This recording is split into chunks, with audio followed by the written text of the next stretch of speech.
Kamusta mga boss? Dahil nagrereklamo nga si Boss Madam, hindi siya nakapasyal nung nakaraang Eid.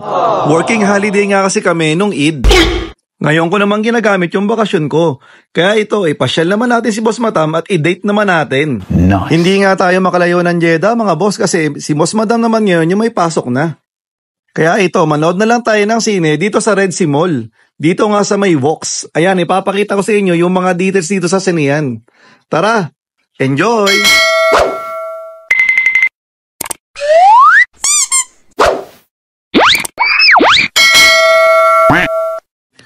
Dito nga kami pumasok sa may entrance sa first floor.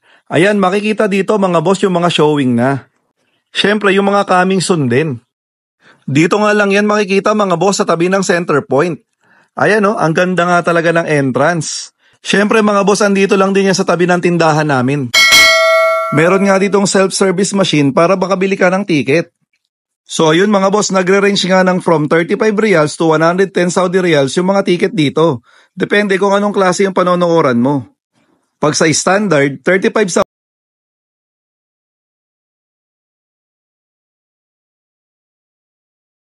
Tapos doon naman sa gold, 110 Saudi reals. Medyo mahal nga siya mga boss.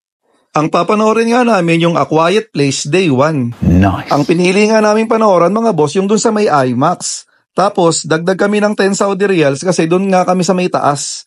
Tapos, meron pa diyang additional na 5 Saudi reals per head sa mga booking. So, ayan mga boss, set na nga tayo kasi nakabili na tayo ng ticket. Ayan, medyo maaga pa nga dyan mga boss kasi may 30 minutes pa bago magsimula yung papanoorin namin. Kaya yan, syempre mag-ikot-ikot muna tayo dito sa may loob nga ng sinehan. Yan nga yung gold mga boss, dyan yung mahal, 110 Saudi reals. Na-try na rin namin yan dati. Maganda nga yung upuan, dalawahan lang talaga siya. Okay. Tapos ayan coming soon na nga yung Deadpool and Wolverine. Ayan, syempre mga boss, pwede tayo mag-picture taking dyan. Ayan, akala nga ni Boss Madam magpipicture kami. Pero Boss Madam, video nga to Kaya yan, diretso ka lang muna dyan. Dito tayo magpipicture. Syempre dito nga rin kay Garfield, magpapapicture din tayo. Baka magtampo naman si Iron Man. Siyempre, dapat magpapapicture ka din dyan. Ayan mga boss, napakaraming ang lugar dito kung saan pwede magpapicture. Remembrance nga mga boss, kaya yung mga magde-date dyan, alam nyo na kung saan kayo pupunta. Mahaba pa nga yung oras talaga mga boss, kaya yan, bumaba muna kami para makita kung ano yung mga display nila dito sa baba. Pero ang totoo mga boss, umihi lang talaga ako. Ayan, ang ganda nga rin dito sa baba mga boss. Ayan, meron dalawang aso. Movie rin yata yan, Lucaland. Ayan, makikita nyo mga boss, meron din ditong bilihan ng ticket. Ayan, paakyat na ulit kami kasi nga bibili na nga kami dito ng pagkain. Ayan, pabilisin na lang natin mga boss kasi wala naman din makikita dyan. Ayan mga boss, nakabalik na nga kami ulit dito sa taas. Ayan, syempre papakita natin ulit yung mga dinaanan natin, yung mga pinagpicturean natin kanina. Ayan ang ganda nga talaga dito mga boss. Ayan, makikita nyo ulit to, Inside Out 2. Ayan, showing na rin yan mga boss.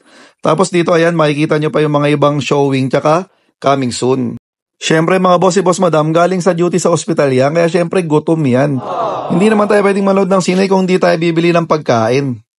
Ito na nga yung mga nabili namin pagkain mga boss. Ayan, may popcorn, at saka yung dalawang hotdog na may tinapay. Siyempre yan, isang malaking Pepsi Diet. Ang masasabi ko lang, mas mahal talaga yung pagkain dito.